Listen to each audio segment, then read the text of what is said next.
दोस्तों, नीलम ओझा Hindi UPSC tutorial में आपका स्वागत है। आज हम महाजनपद काल में ही मौर्योत्तर काल यानी मौर्य काल के बाद की चर्चा करेंगे। तो चलिए देखते हैं। मौर्योत्तर काल में शुंग वंश, कण्व वंश आदि की चर्चा करेंगे।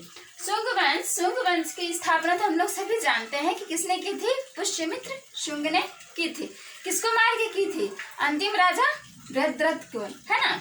मौर्य काल के अंतिम राजा बृहद्रथ की हत्या कर दी थी इसने। ये कौन था? सेनापति था बृहद्रथ का। तो 184 से 73 ईसा पूर्व, 184 से 73 ईसा पूर्व क्या है? कौन सा काल है? तो शुंग वंश का काल है। शुंग वंश का काल है 184 से 73 ईसा पूर्व। और इसका जिक्र कहाँ मिलता है? इसकी जानकारी हमें कहाँ मिलती है? तो पुराणों में मिलती है। बाणभट्ट के हर्षचरित से मिलती है। बाणभट्ट के हर्षचरित से मिलती है। पतंजलि के महाभाष्य से मिलती है।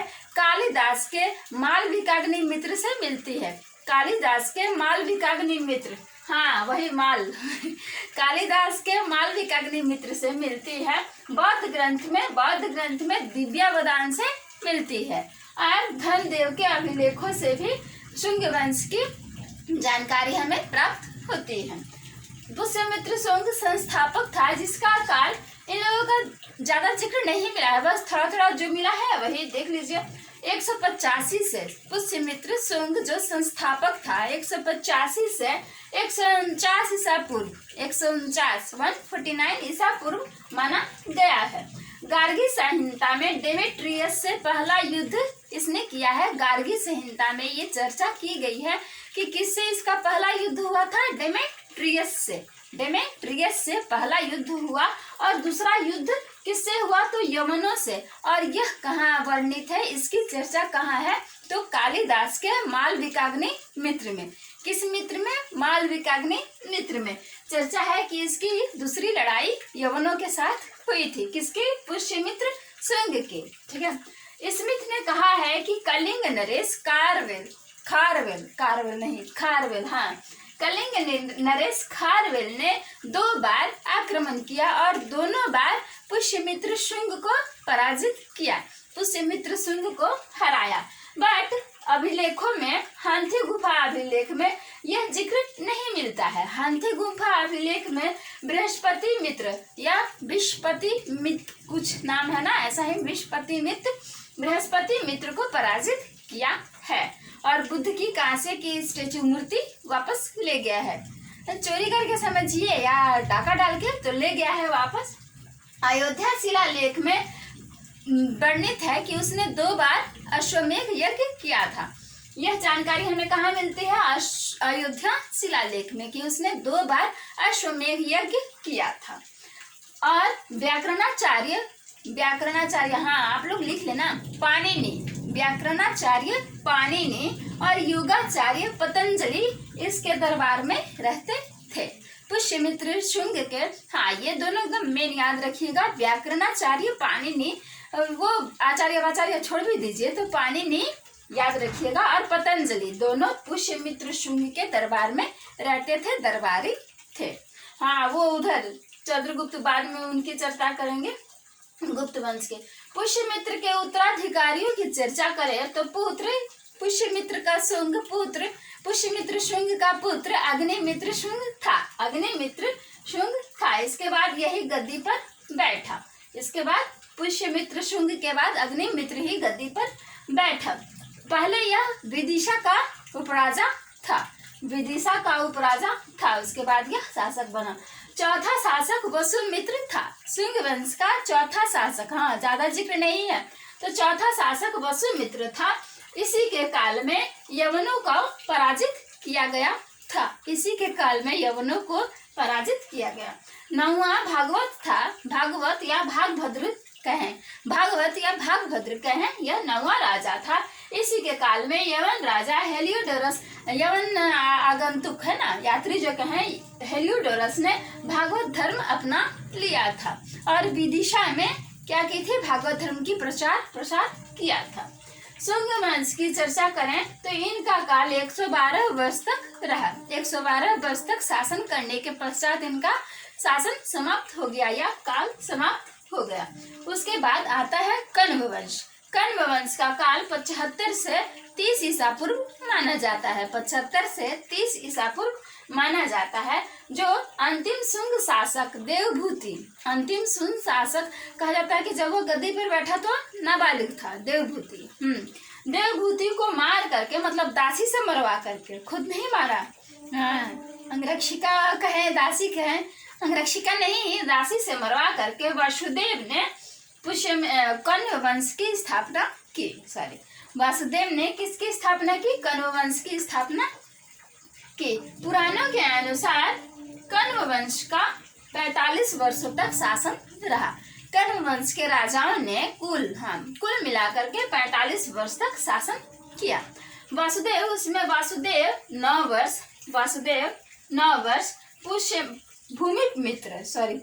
पुष्यमित्र ही आ रहा है। भूमिमित्र कितने वर्ष? 14 वर्ष। नारायण 12 वर्ष। सुशर्मा 10 वर्ष इन्होंने शासन किया। ठीक है, वासुदेव 9 वर्ष, भूमिमित्र 14 वर्ष, नारायण 12 वर्ष और सुशर्मा ने 10 वर्ष शासन किया। कुछ मुद्राओं में भूमिमित्र का जिक्र मिलता है। इनकी सीमा की बात करें, कण्व वंश की सीमा विस्तार की चर्चा करें तो बिहार और पूर्वी उत्तर प्रदेश तक ही इनकी सीमा सीमित थी, मतलब ज्यादा नहीं, ये प्रतापी नहीं थे ज्यादा।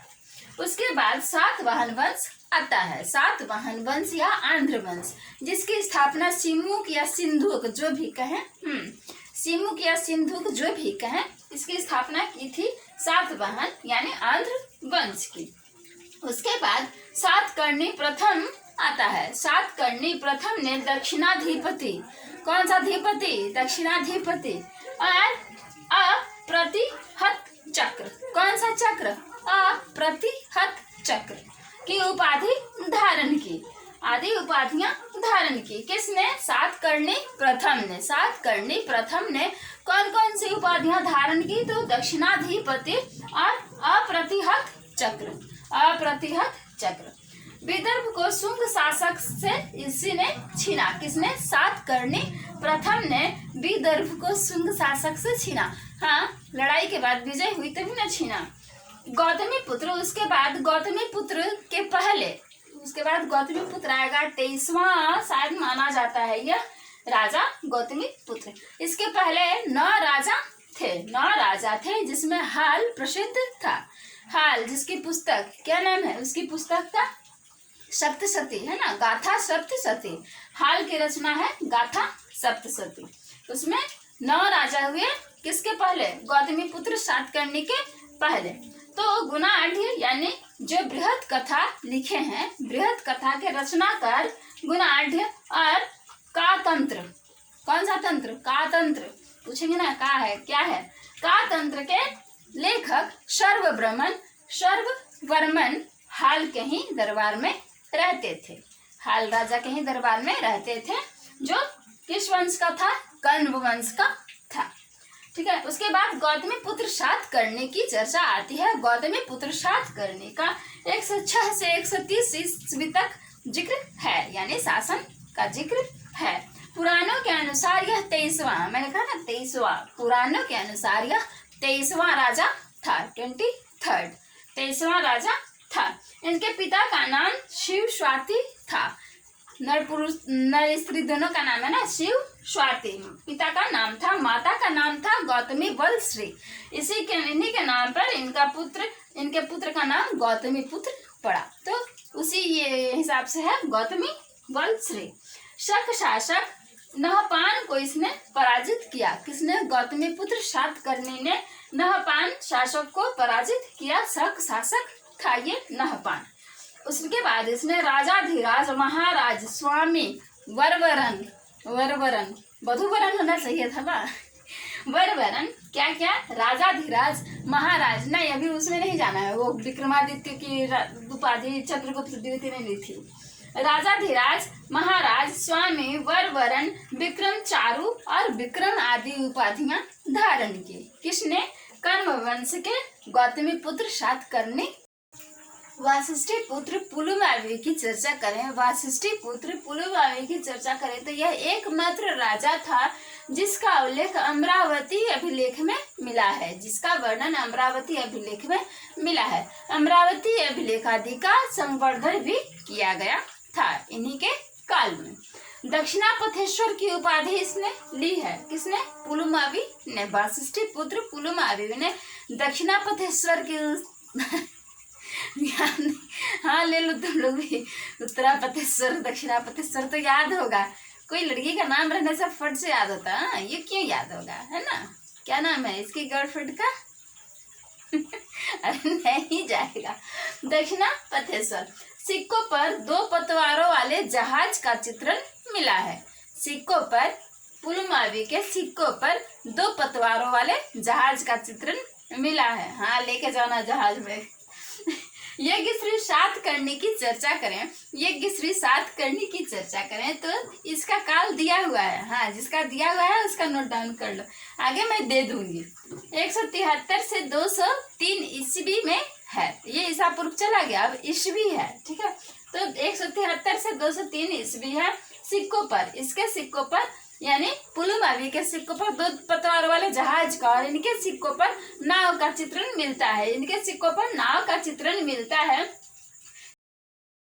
3री सदी में इस काल का अंत हो गया।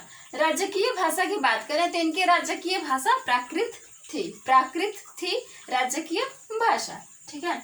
दक्षिण की अवस्था की चर्चा करें, इनके काल के दक्षिण की अवस्था की चर्चा करें तो शासन धर्म शास्त्रों पर ही चलाया जाता था। धर्म शास्त्रों के अनुसार ही चलाया जाता था। भातृघातक मतलब भाई को मारकर या पिता को मार करके राज किया किसी ने, ऐसा उल्लेख नहीं है।